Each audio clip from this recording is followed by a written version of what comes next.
अन्नदाता, पग पग पर है संग तुम्हारे अन्नदाता। लहू किसानों का बन के पसीना सींचता है धरती का सीना। मेहनत का तेरी हक दिलवाने, नई तकनीक नई खोज बताने। पशुधन को गुणवान बनाना, पौध सुरक्षा को सिखलाना, खेती के सब गुर समझाने, भारत का सरताज बनाने। आठों पहर है संग तुम्हारे अन्नदाता, अन्नदाता। नमस्कार, मैं हूं आपके साथ निदा अहमद। आप सभी दर्शकों का अन्नदाता कार्यक्रम में स्वागत करती हूं। हर रोज की तरह कार्यक्रम में लेकर आई हूं खेती बाड़ी से जुड़ी हुई बहुत सी लाभकारी जानकारियां। तो चलिए सबसे पहले देखते हैं क्या है विशेष आज के कार्यक्रम में। केंचुआ खाद बनाने की तकनीक और उसका महत्व,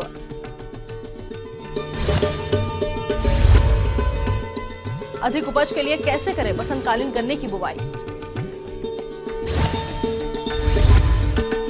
सूरजमुखी की अधिक उत्पादन देने वाली प्रजातियां व वैज्ञानिक बुवाई तकनीक।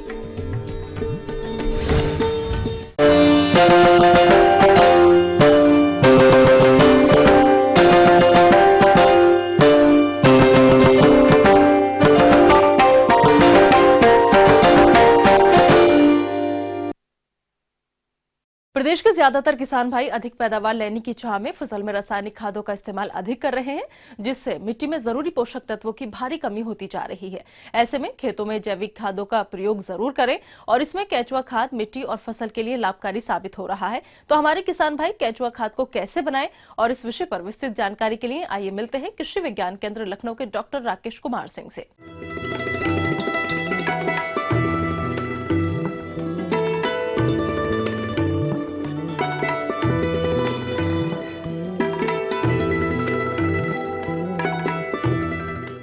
मैं आपको वर्मी कंपोस्ट उत्पादन इकाई के बारे में बताना चाहता हूं। वर्मी कंपोस्ट को हम केंचुआ खाद भी कह सकते हैं। वर्मी कंपोस्ट उत्पादन या केंचुआ खाद के उत्पादन के द्वारा हम वर्मी कंपोस्ट को तैयार करने की विधि को ही जो है हम केंचुआ खाद उत्पादन कहते हैं। इसके मुख्य रूप से जो है तैयार करने की जो विधियां हैं, इसमें लगभग 1 से 1.5 मीटर तक हम इसकी चौड़ाई रखते हैं और 1.5 से 2 फीट तक इसकी ऊंचाई रखते हैं। और उसके बाद जो कृषि के मौसम के अनुसार से जो भी फसलें या जो भी अपशिष्ट है या अवशेष है फसलों के, उनके साथ हम गोबर के साथ मिला करके इसको हम डालते हैं। किसान भाइयों, केंचुआ खाद तैयार करने के लिए फसल अवशेषों के अलावा पेड़ पौधों की पत्तियां, सड़ी गली लकड़ियां, बुरादा, पशुओं का मलमूत्र और गोबर गैस की स्लरी का प्रयोग कर सकते हैं, लेकिन पॉलीथीन इत्यादि का प्रयोग न करें। लगभग 1000 स्क्वायर मीटर के लिए, लगभग 1 स्क्वायर मीटर के लिए हमको जो है 1000 केंचुओं की आवश्यकता होती है। और केंचुआ खाद उत्पादन की जो मुख्य विधियां हैं, उसके लिए हम नीचे ये है कि नीचे की जो फर्श होती है उसको हम 2 इंच तक कम से कम उसको कंक्रीट रखते हैं, मोरंग या सीमेंट का घोल बना करके उसको डाल देते हैं, जिससे कि पानी वगैरह या नमी के कारण केंचुए हमारे नीचे ना जाने पाए। केंचुआ खाद उत्पादन की विधि अनेकों प्रकार से हो सकती है। अगर हम इसको बहुत ऊंचा ना बनाना चाहें, जितना हम इसकी हाइट ऊंची रखेंगे उतना देर टाइम ज़्यादा लगता है। अगर हम इसको 1 से 9 इंच तक भी रखें तो भी केंचुआ खाद का उत्पादन हो सकता है। मुख्य रूप से केंचुआ के लिए जो हमारे अपशिष्ट है, सरसों के हों, चाहे गेहूं के हों, चाहे सब्जियों के हों, केले के हों, किसी भी चीज़ के अपशिष्ट को हम ताज़े गोबर के साथ 15 दिन का गोबर हो लगभग, उसमें हम पानी डाल के गोबर की गर्मी को निकाल देते हैं। उसके बाद कृषि के अपशिष्ट को गोबर में मिला देते हैं और उसके बाद गड्ढों में इनकी भराई करने के पश्चात 1 स्क्वायर मीटर के लिए हमको लगभग 1000 केंचुए पर्याप्त होते हैं। उसको उसके ऊपर छिड़क देते हैं, उसके बाद एक लेयर, उसके बाद उसके ऊपर दूसरी लेयर फिर हम गोबर की और जो कृषि के जो अपशिष्ट है जिसको हमने गोबर के साथ मिक्स किया है उसको मिला देते हैं, तब ये तैयार हो जाते हैं। इसके बाद इसको गर्मियों के दिनों में सुबह और शाम दोनों टाइम इसमें पानी डालते रहना चाहिए। सर्दियों में अगर हम एक टाइम भी पानी डालते हैं तो हमको हमारा काम केंचुआ उत्पादन का हो सकता है। लेकिन इसमें मुख्य बात ये है, ये ध्यान देने की बात है कि जब भी इनके जो शत्रु है, जैसे केंचुए के जो केंचुआ नेवला है या लाल चींटे हैं, ये इनके शत्रु हैं, इनको इससे हमको बचाना चाहिए। दूसरा यूकेलिप्टस जो एक चीज़ है, यूकेलिप्टस के अवशेष को हमको गोबर में नहीं मिक्स करना चाहिए, वो केंचुओं के लिए हानिकारक है। यहाँ पे जो कृषि विज्ञान केंद्र लखनऊ में जो हम लोग केंचुआ उत्पादन इस समय कर रहे हैं वो जयगोपाल प्रजाति का है। इसके पहले एसिना फेटेडा प्रजाति से भी हम लोग इसको उत्पादन कर चुके हैं। इसके जो मुख्य लाभ हैं जो खेती में किसानों को, इसका जिस खेत में हम प्रयोग करते हैं, सबसे पहली चीज़ तो वहाँ पे हमारी नमी बहुत दिनों तक बरकरार रहती है और सिंचाई के समय हमको कम पानी की आवश्यकता से भी हमारा काम हो जाता है। और जब जिस भी खेत में हम 1 साल तक इसको डालते हैं, 1 साल में डालते हैं, तो इसका हमको 3 साल तक इसके परिणाम प्राप्त होते रहते हैं, क्योंकि ये धीरे धीरे मृदा की उर्वरकता को बढ़ाता रहता है। दूसरा, किसान भाइयों के लिए और जो हमारे ग्रामीण युवा जो पढ़े लिखे हैं वो इससे स्वरोजगार की भी स्थापना कर सकते हैं, क्योंकि इसको अगर उत्पादन करने के पश्चात 5 किलो या 10 किलो के बैग में बना करके और हम इसको शहरों में, जो शहर के आसपास जो नर्सरियां हैं उनमें अगर हम वितरित करते हैं या सप्लाई करते हैं या विक्रय करते हैं तो उससे भी, इसलिए स्वरोजगार का भी एक मुख्य स्रोत आजकल के युग में ग्रामीण युवाओं के लिए खास तौर से उपलब्ध है। दूसरा, जो आपके जो अवशेष है जिसको हम जानवर भी नहीं खाते, खेती में भी नहीं यूज़ होता, उसका भी इस्तेमाल इसमें हम कर सकते हैं। इसलिए इसमें बहुत लागत भी नहीं है और इसमें 1 के अनुपात में अगर आप देखा जाए तो 10 गुने का लाभ किसान भाई अर्जित कर सकता है। चीज़ से और अवगत कराना चाहता हूँ कि ये जो केंचुए की प्रजाति है, एक तो एसिना फेटिडा प्रजाति होती है, दूसरा जयगोपाल, और तीसरी भी प्रजातियाँ हैं जो अपने यहाँ पे पाई नहीं जाती। लेकिन जो जयगोपाल प्रजाति है इसका मुख्य जो टेम्परेचर सहने की क्षमता है, ये 50 डिग्री टेम्परेचर तक ये सरवाइव करने की, जिंदा रहने की क्षमता इनमें रहती है। दूसरा, ये जो वर्मी कंपोस्ट जब हम इसको एक बार तैयार कर लेते हैं केंचुए डालने के बाद, तो ये 60 से 65 दिन में ये खाद हमारी तैयार हो जाती है। और तैयार होने के उपरांत जब आप देखेंगे कि ये ऊपर से भुरभुरी टाइप की प्रतीत होने लगती है, इसका मतलब ये होता है कि हमारी केंचुआ खाद तैयार हो गई। और जब दूसरी एक तरफ की खाद हमारी तैयार हो जाए तो दूसरी तरफ हमको गोबर की उसी तरीके से कृषि अवशेषों के साथ मिक्स करके गोबर को हम जब डाल देते हैं तो केंचुए जहाँ पे हम पहले पानी डालते थे उस तरफ अगर पानी डालना हम बंद कर देते हैं तो दूसरी तरफ केंचुए अपने आप, जहाँ पे भोजन मिलता है ताज़ा, केंचुए अपने आप शिफ्ट हो जाते हैं, दूसरी तरफ को स्थानांतरित हो जाते हैं। और फिर हम एक तरफ की खाद को निकाल करके उनको पैकिंग करके विक्रय के लिए बेच सकते हैं या हम खेतों में अपने इस्तेमाल कर सकते हैं। हमारे किसान भाई इस खाद का प्रयोग इस प्रकार से करें। यदि आप धान, गेहूं, जौ, बाजरा, गन्ना इत्यादि की फसल लेते हैं तो 1 एकड़ में 20 से 25 क्विंटल तक इस खाद का प्रयोग करें। और यदि आप सब्जी वाली फसलें लेते हैं तो 1 एकड़ में 30 से 35 क्विंटल इस खाद का प्रयोग करें। और फलदार पौधों में यदि पेड़ 5 साल के ऊपर के हैं तो 5 किलोग्राम प्रति पौधा प्रयोग करें। तो ये थी कुछ उपयोगी जानकारियां। अब लेते हैं यहाँ पर एक और छोटा सा ब्रेक, जल्द लौटेंगे और कार्यक्रम में आगे हैं महत्वपूर्ण जानकारियां, तो बने रहिए हमारे साथ।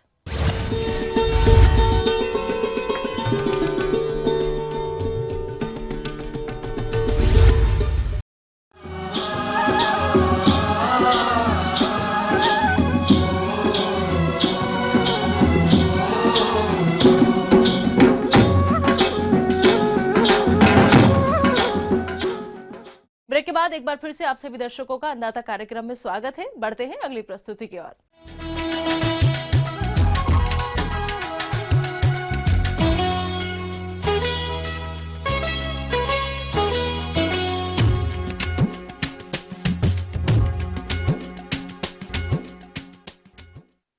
बसंतकालीन गन्ने की बुवाई का उचित समय चल रहा है, तो प्रदेश के जो किसान भाई इसकी खेती करना चाहते हैं वो इस फसल से अच्छा उत्पादन प्राप्त करने के लिए उन्नत प्रजातियों का चयन कर किस तरह से करें इसकी बुवाई, इस बारे में जानकारी के लिए आइए मिलते हैं पंतनगर कृषि विश्वविद्यालय पंतनगर के डॉक्टर धीर सिंह से। गन्ने की बुआई का समय आ गया है। जैसा कि आप जानते हैं कि गन्ना उत्तरी भारत में वर्ष में 3 दफ़े लगाया जाता है। एक तो गन्ना लगाया जाता है 15 सितंबर से लेकर के 15 अक्टूबर के बीच में, जिसे हम शरदकालीन गन्ना कहते हैं। और दूसरा गन्ना बोया जाता है आपका 15 फरवरी से लेकर के 15 मार्च के बीच में।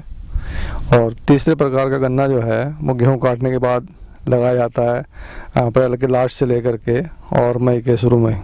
किसान भाइयों, यदि आपके खेत खाली नहीं है और गेहूं की कटाई के बाद गन्ने की बुआई की योजना बना रहे हैं तो आपको इसी समय शीत तकनीक से पौधे तैयार करने होंगे, जिसकी रुपाई आप अप्रैल या मई के प्रथम सप्ताह में कर सकें। ऐसा करने से गन्ने की उचित बढ़वार होगी और उपज भी फरवरी मार्च में बोई गई गन्ने के बराबर ही प्राप्त होगी। तो इस समय जो समय चल रहा है ये बसंतकालीन गन्ने का चल रहा है और इसमें उपयुक्त समय है। इसके गन्ना बोने के लिए टेम्परेचर जितना होना चाहिए वो इस समय पर उपलब्ध है। उसके लिए सबसे पहले क्या करना होगा कि जो खेत है अपना, उस खेत में हमें पानी लगाना होगा, पलेवा जिसको कहते हैं आप लोग। पलेवा करने के बाद खेत को ठीक प्रकार से तैयार करना है। तैयार करने के पश्चात उसमें आपको गूल खोलनी है, जिसको आप रिज भी कहते हैं। उसको या तो आप बैलों से चालित हल के द्वारा खोल सकते हैं अथवा जो ट्रैक्टर चालित रिजर हैं उनके द्वारा भी इसको खोल सकते हैं। जैसा कि आप जानते ही हैं कि गन्ना जो है वो गन्ने से ही काट करके टुकड़े बनाए जाते हैं और वो ही इसमें बोए जाते हैं। तो उसके लिए आवश्यक है कि गन्ने का जो बीज है वो अच्छी नर्सरी से आप लें।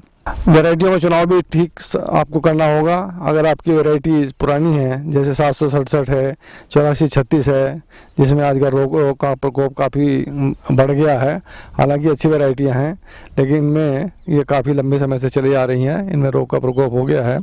तो उसके लिए आप अच्छी वैरायटियों का चुनाव करेंगे। उसमें भी 2 प्रकार की प्रजातियाँ हैं, शीघ्र पकने वाली और दीर्घ लंबी अवधि में पकने वाली वैरायटियाँ हैं।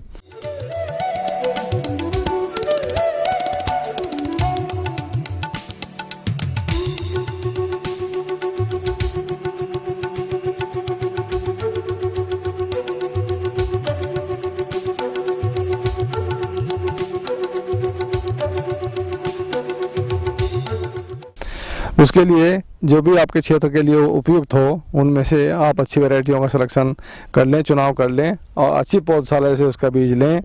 बीज लेने से पहले ये ध्यान कर लीजिएगा कि बीज का जो गन्ना है वो ज़्यादा पुराना ना हो। लगभग 9-10 महीने का गन्ना अगर हो तो ज़्यादा अच्छा उसका जमाव होता है, अन्यथा उसके जमाव में परेशानी पैदा हो जाती है। गन्ने के बीज के लिए यदि संभव हो तो अच्छे जमाव के लिए लगभग 15 दिन पहले उस खेत में आपको थोड़ा सा अगर पानी लगा दें तो उससे अंकुरण आपका अच्छा होता है। और उसके पश्चात आप गन्ने की कटाई करें। गन्ने की कटाई करने के पश्चात ज़मीन से मिला करके उसको काटें और उसकी जो पत्तियां हैं उसको दरांती वगैरह से ना छिलें, उसको हाथ से उतारें, जिससे उसकी जो बर्ड्स हैं, उसकी जो आँखें हैं वो उनको नुकसान ना हो, उनको हानि ना पहुँचे। उसके पश्चात उसमें 3 आँख वाले टुकड़े काट लीजिए और 3 आँख के टुकड़े काट करके और उसको किसी फंजीसाइड में या तो कार्बेंडाजिम में या बाविस्टिन में या एमिसान में 0.2% के हिसाब से उसको आप ट्रीट कर लेंगे। ट्रीट करने के लिए लगभग 10 मिनट का समय उसको चाहिए होता है। उससे आपकी जो संभावित बीमारियां होती हैं वो उन बीमारियों से आपका निदान हो सकता है, क्योंकि खड़ी फसल में इन रोगों का कोई नियंत्रण नहीं हो पाता। इसलिए इसमें सीड का ट्रीटमेंट करना, उपचारित करना बहुत आवश्यक है। यदि आपके मिल में MHT प्लांट है तो MHT प्लांट के द्वारा भी बीज का शोधन किया जा सकता है। उसके लिए 2 घंटे का समय होता है उसको गर्म करने के लिए और उसमें 54 डिग्री सेंटीग्रेड तापक्रम होना चाहिए। लेकिन इस बात का ध्यान रखें कि जिसमें आप MHT प्लांट में गन्ने का शोधन कर रहे हैं, ट्रीटमेंट दे रहे हैं, उसमें आवश्यक नमी का होना भी आवश्यक है, आर्द्रता होना आवश्यक है, लगभग 95% से 98%। यदि आपने टेम्परेचर दे दिया और उसमें ह्यूमिडिटी नहीं हुई, आर्द्रता नहीं हुई, तो उससे गन्ने के बीज को शोधन करते समय नुकसान होने की संभावना बनी रहती है। इस बात को भी थोड़ा सा ध्यान रखने की ज़रूरत है। उसके पश्चात बीज को ठंडा करके और खेत में उसको लगाया जाता है। खेत में लगाने के लिए 75 सेंटीमीटर पर आप लाइन खोल लें। 150, 60, 40 के हिसाब से नाइट्रोजन, फास्फोरस, पोटास की मात्रा का आप सिलेक्शन कर लें। या तो आप NPK के द्वारा दे दें या आप डाई के द्वारा दें या अलग अलग मात्रा आप यूरिया के द्वारा और SSP के द्वारा या म्यूरेट ऑफ पोटास के द्वारा भी दे सकते हैं। और ये भी ध्यान रखने की बात है कि आजकल खेतों में ऑर्गेनिक कार्बन की भी कमी के साथ साथ माइक्रो न्यूट्रिएंट्स, सूक्ष्म जो पोषक तत्व हैं, उनकी भी कमी देखी जा रही है। तो यदि आपके खेत में आपने मिट्टी की जांच कराई है और उसमें सल्फर की कमी है तो सल्फर 40 किलोग्राम प्रति हेक्टेयर की दर से, और यदि जिंक की कमी है तो 25 किलोग्राम प्रति हेक्टेयर की दर से जिंक सल्फेट का भी प्रयोग बुआई करते समय आपको करना है, जिससे आपकी पैदावार अच्छी हो सकेगी। बोने के लिए आज आमतौर पर उत्तरी भारत में जो फ्लैट मेथड है, फ्लैट बेड मेथड, वही ज़्यादातर इसमें यूज में आता है। तो आप रिज खोल देते हैं, गन्ना बो देते हैं, उसके बाद फिर उसके ऊपर पटेला चल के उसको समतल करके बराबर कर देते हैं। और यदि मॉइस्चर के नमी की कमी आपको दिखाई पड़ती हो तो उसमें आप रोलर भी चला सकते हैं। रोलर चलाने के पश्चात खरपतवारों से नियंत्रण पाने के लिए उसमें एट्राजीन की छिड़काव 2 किलोग्राम सक्रिय पदार्थ लेकर के 800 लीटर पानी में घोल करके समान रूप से पूरे खेत में आप छिड़काव कर देंगे तो उससे जो संभावित खरपतवार हैं उनसे आपको निजात मिल सकेगी। क्योंकि आप जानते हैं कि गन्ना जो है वो लगभग 30-35 दिन जमा होने में ले लेता है, तो तब तक खरपतवार खेत में निकल आते हैं। और यदि खरपतवारों को हमने फिर समय से निकालने की व्यवस्था नहीं की तो वे गन्ने की फसल को काफ़ी हद तक नुकसान पहुंचाते हैं। उसकी नमी को खींच लेते हैं, उसके जो पोषक तत्व हैं उनको खींच लेते हैं, और जो उसके लिए टिल्लिंग होना चाहिए, जो पौधे जमा होना चाहिए, वो कमज़ोर हो जाता है। इसलिए खरपतवार नियंत्रण करना भी आवश्यक है।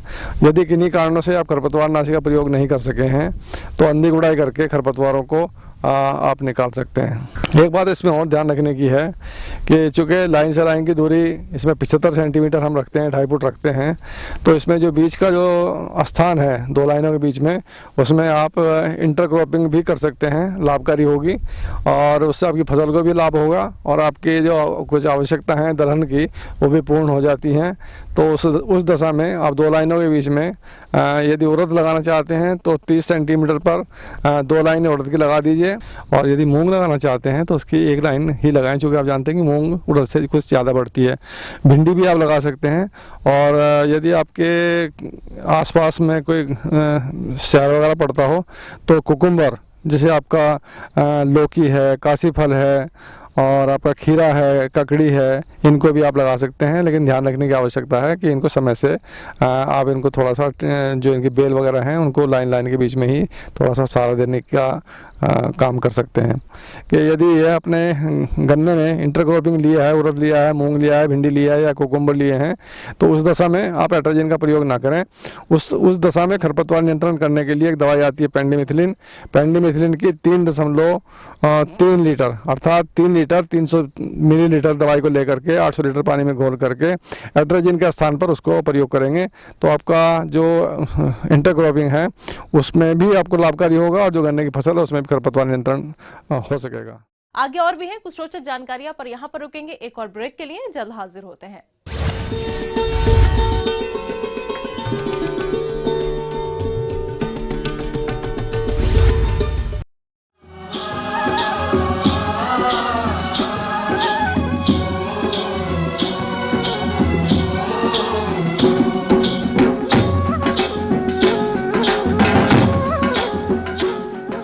ब्रेक के बाद एक बार फिर से आप सभी दर्शकों का अन्नदाता कार्यक्रम में स्वागत है। बढ़ते हैं अगली प्रस्तुति की ओर।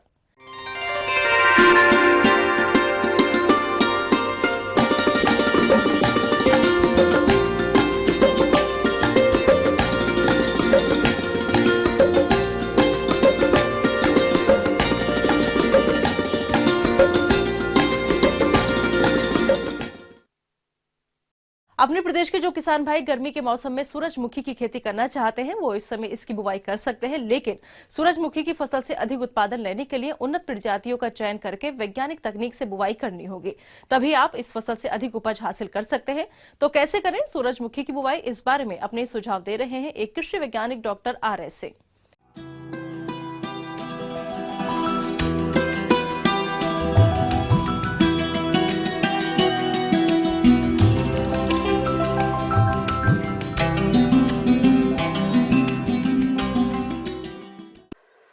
किसान भाइयों, अभी गर्मा सूरजमुखी की रोपाई का समय है।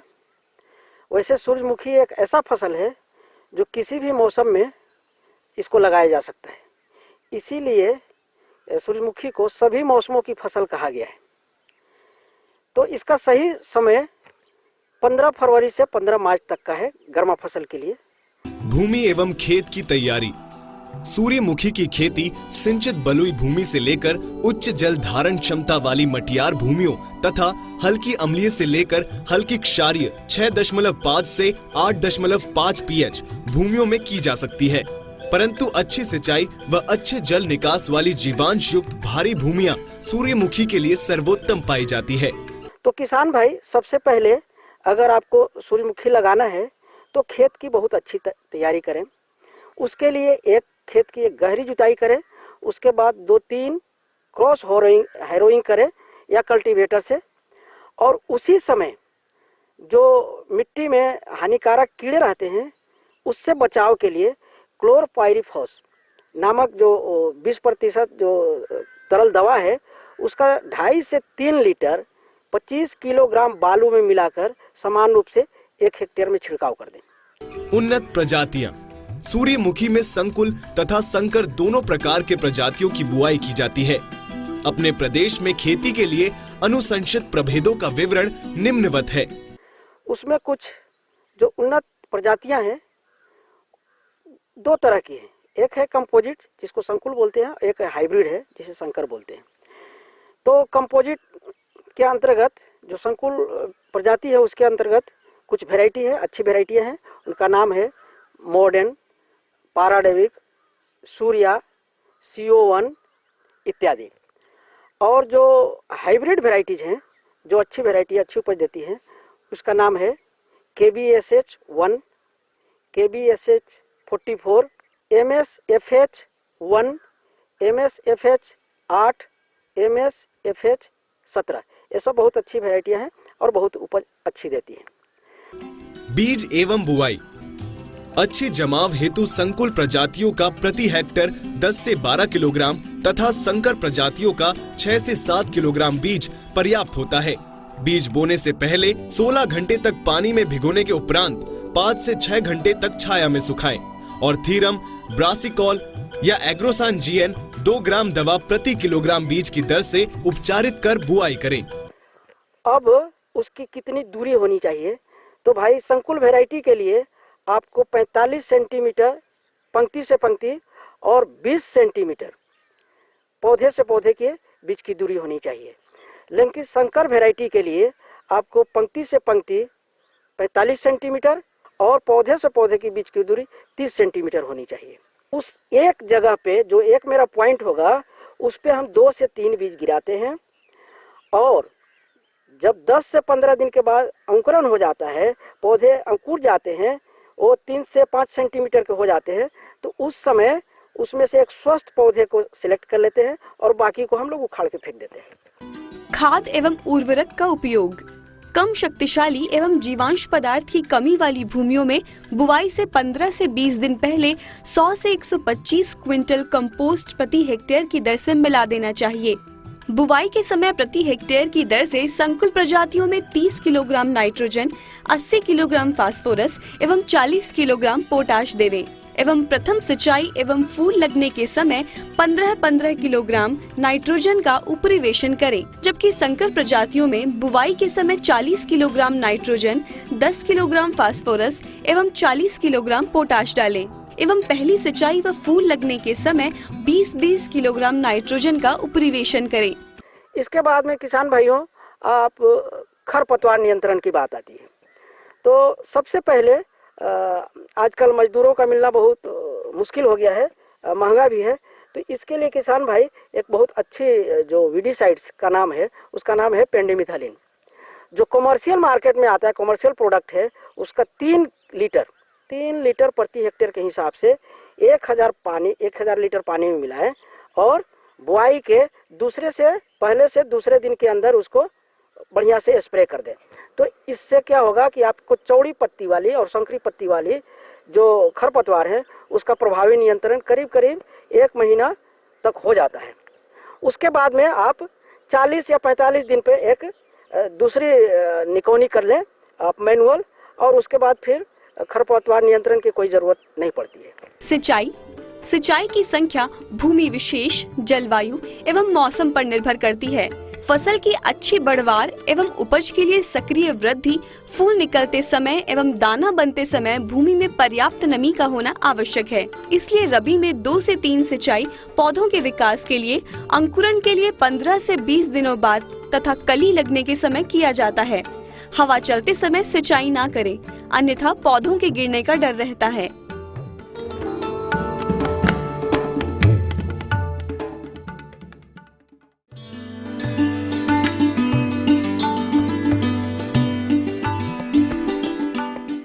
अन्नदाता हेल्पलाइन निशुल्क फोन संपर्क सेवा के माध्यम से आपके द्वारा पूछे गए कृषि से जुड़े प्रश्नों में से एक या फिर दो महत्वपूर्ण प्रश्नों को हम अपने कार्यक्रम में शामिल करते हैं और इसी के तहत आज का चयनित प्रश्न और उसका जवाब इस प्रकार है।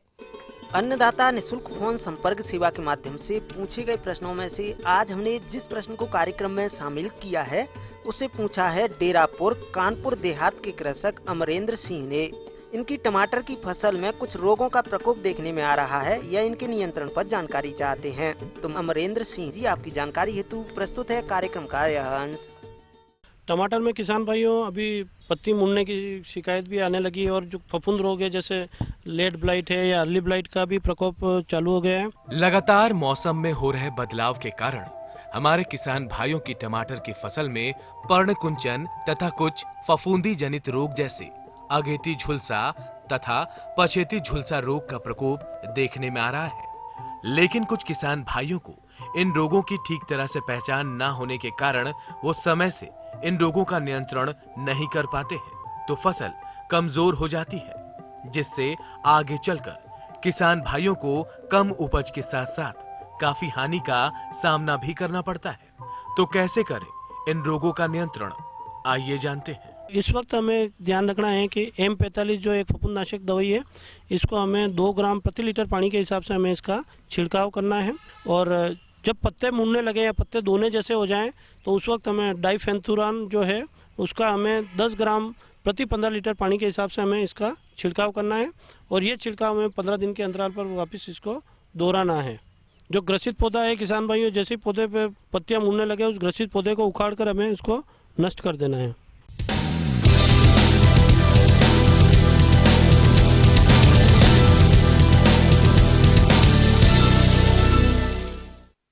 राज्य की विभिन्न मंडियों में कृषि उत्पादों के चढ़ते उतरते बाजार भाव की संक्षिप्त जानकारी इस प्रकार है।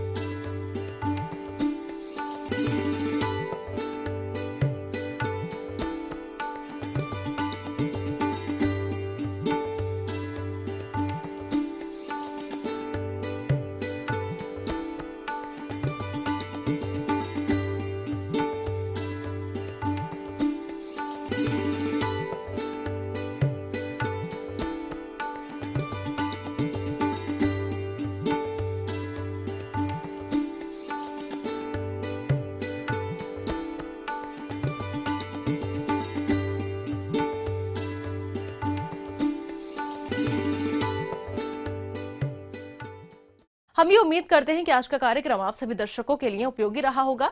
किसान भाइयों, अन्नदाता आपकी सेवा के लिए संकल्परत है। कृषि संबंधित समस्या और सुझावों के लिए आप हमें इस पते पर संपर्क कर सकते हैं। प्रोड्यूसर अन्नदाता, ETV Uttar Pradesh Uttarakhand, आमुची film city Hyderabad 501512।